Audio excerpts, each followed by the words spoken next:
Nicolas Béard.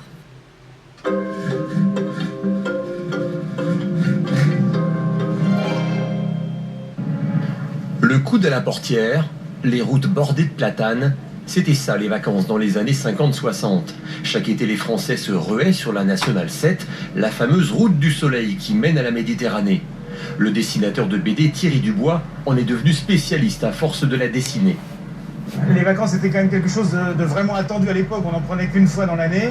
On mettait une journée pour aller à Lyon, maintenant en une journée on fait le double de distance avec l'autoroute. Les voitures avaient besoin de rouler moins vite, avaient besoin d'être graissées, consommer plus, il fallait s'arrêter plus souvent, donc les gens prenaient beaucoup plus de temps.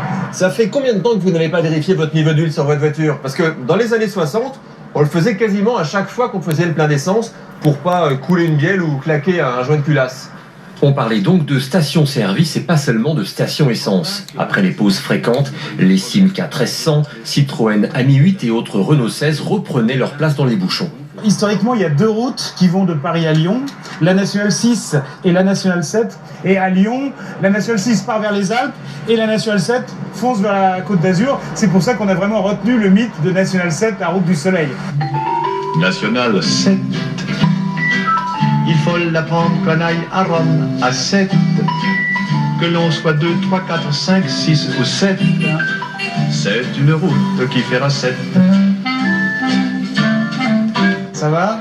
Ben là, on a une vraie populaire de la Nationale 7, une Peugeot 403 qui date du milieu des années 50. Elle est de quand ta voiture? 58. 58. Les amateurs de vieilles mécaniques se croisent sans cesse sur ces routes pour voyager comme dans le passé.